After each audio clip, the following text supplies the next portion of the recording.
Hello সবাইকে, good morning. Priyanka কর চ্যানেলে তোমাদেরকে অনেক অনেক ওয়েলকাম জানাচ্ছি। আবার একটা নতুন ভিডিও নিয়ে চলে এলাম। এখন বাজে 9:30 আর আজকের ব্লগটি আমি এখান থেকে স্টার্ট করলাম। ভিডিওটি যদি তোমাদের একটু হলেও ভালো লেগে থাকে ভিডিওটিকে লাইক করে দিও, শেয়ার করে দিও আর কমেন্টস করে দিও। আজকে ওর অফিসেও ছুটি ছিল আর ছেলের স্কুলও বন্ধ ছিল। ছেলে এখন চলে গেছে টিউশনে, ও গেছে দিতে। সকাল সকাল চান করে নিলাম, চানটা করেই ঝটপট ভাবলাম আগে পুজোটা দিয়ে দেব। আর তোমরা সবাই কেমন আছো?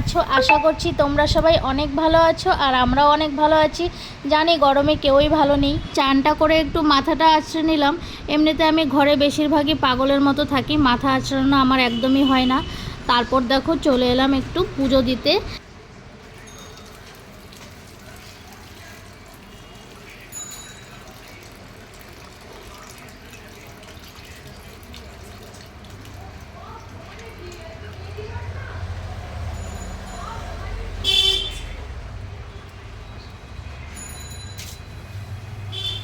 ঠাকুরকে পুজোটা দিয়ে কাটাকুটি করলাম, সবজিগুলো কেটে নিয়েছি। আজকে ভাবলাম মিক্স ভেজিটেবল করব। অনেক দিন হয়ে গেছে মিক্স ভেজিটেবল করাই হচ্ছিল না।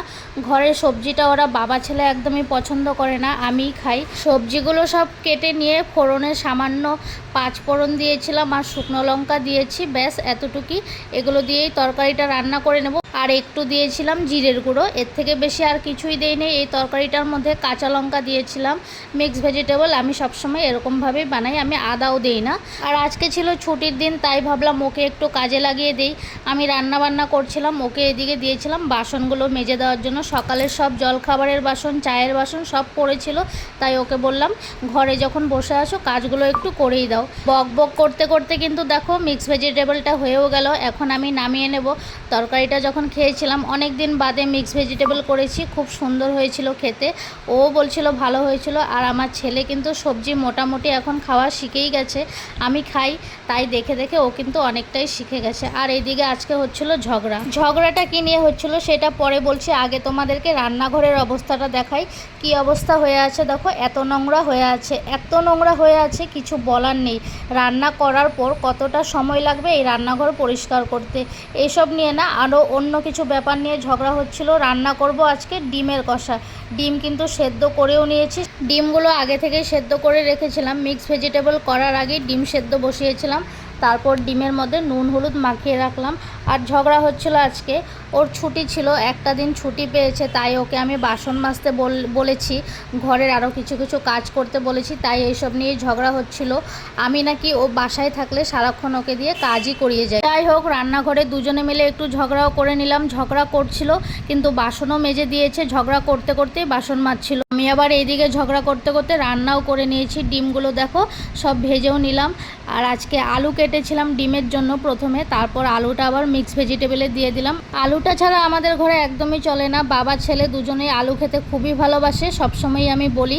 আজকে ডিমের কষাতে আলু দেওয়া হয়নি, ভেবেছিলাম একটাও দেবো না, কিন্তু লাস্টে যখন মিক্স ভেজিটেবল করতে গেলাম কতগুলো আলু, ভাবলাম আলুটা একটু বেশি হয়ে গেছে, তাই তারপরে 2-3 টুকরো আলু কিন্তু আমি ডিমের কষাতেও দিয়ে দিয়েছি। আর এইদিকে দেখো আমার কুর্তিটা পুরোই ভিজে গেছে, দাঁড়িয়ে দাঁড়িয়ে কাজ করছিলাম আর সেলফটার উপরেও জল পড়েছিল। আর এইদিকে আমি রান্না করতে করতে বাসনগুলোও মেজে রেখেছিল, বাসনগুলোর একটু জল ঝরে গেছে, বাসনগুলোও গুছিয়ে নিচ্ছি। রান্না করার আজকে একদমই ইচ্ছে ছিল না, এত গরম। আজ তো ঘরে অনেক ছিল কিন্তু কিছুই করা হয়নি। বাথরুমে কতগুলো কাপড় ছিল, কাপড়ও আজকে ধোয়া হয়নি।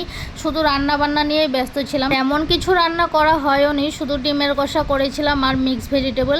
আর ও বাজার থেকে আম নিয়ে এসেছিল, ছেলে বলল মিষ্টি আমের চাটনি খাবে, তাই ছেলের জন্য কিন্তু আমও কেটে নিয়েছি। রান্না বান্না আমার হয়ে গেছে, লাস্টে শুধু আমটা কেটেছি।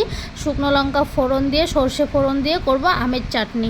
চলো, সবশেষে কিন্তু আমার আমের চাটনিটা হয়ে গেছে। এই আমের চাটনিটা আমার ছেলে খুব পছন্দ করে। যখনই ঘরে আম আনা হয়, মানে গরমকালে যখনই আম আনা হয়, তখনই বলে মা আমাকে আমের চাটনি করে দেবে, তাও আবার মিষ্টি চাটনি। রান্না বান্না শেষ করে সবাই খাবার দাবার খেয়েও নিলাম। খেয়ে নিয়ে এখন কিন্তু বিকেলবেলা আবার অনেকক্ষণ পরে ভিডিওটা স্টার্ট করেছিলাম। এখন বাজে 5টা। বিকেল হয়ে গেছে, তাই ভাবলাম ঘরগুলো একটু ঝাড়ু মেরে নিই। ঘরগুলো সব ঝাড়ু মারলাম, আর বাসন ধুয়ে রেখেছিলাম ভাত খেয়ে উঠে, সেই বাসনগুলো একটু গুছিয়ে নিলাম, জায়গাটাও একটু মুছে দিলাম। আর এদিকে ছেলে আমার পেছন পেছন ঘুরছিল, কিন্তু ওর বাবা দুপুরবেলা নিয়ে এসেছে কোল্ড ড্রিঙ্কস, ওটা খাওয়ার জন্যই ঘুরছিল। অনেক দিন হয়ে গেছে, ঘরে কোল্ড ড্রিঙ্কস সবসময় আনা হয়, কিন্তু ওকে দেওয়া হয় না, ওর কাশিটা সবসময় হয়, তার জন্যই ওকে কমই দেই। আজকে ও বলেছিল ওকে কিন্তু দিতেই হবে। আমার ছেলে এই ঠান্ডা জিনিসগুলো খেতে এত ভালোবাসে, আমার ছেলে না, সব বাচ্চারাই বুঝি খেতে ভালোবাসে কোল্ড ড্রিঙ্কস, আইসক্রিম, এসব চকলেটটার জন্য আমার ছেলে এত বায়না করে না, কিন্তু ঠান্ডা এইসব জিনিসের জন্য খুব বায়না করে। তারপর এখানে কোল্ড ড্রিঙ্কসটা ভাবলাম বলছে যখন দিয়েই দিই, বাবাকেও দেবো, ছেলেকেও দেবো, আমিও খাবো। আর তোমাদের আজকের ভিডিওটি কেমন লাগলো কমেন্টস করে জানিও। যদি ভালো লেগে থাকে চ্যানেলটিকে সাবস্ক্রাইব করে রাখো এরকমই নতুন নতুন ডেলি ব্লগ পাওয়ার জন্য। আর যারা ফেসবুক থেকে দেখো আমার ভিডিও, তাদেরকে বলছি আমার ফেসবুক পেজটিকে ফলো করে দিও তোমরা। ভিডিওটা এখানেই শেষ করছি, সবাই খুব ভালো থেকো, সুস্থ থেকো, আবার দেখা হবে নতুন একটা ভিডিওতে। আর যারা ভিডিও দেখো সবসময় তাদেরকে বলছি ধন্যবাদ, আর যারা চ্যানেলটিকে সাবস্ক্রাইব করেও ভিডিও দেখো না তাদেরকেও বলছি ধন্যবাদ। Tata, bye bye.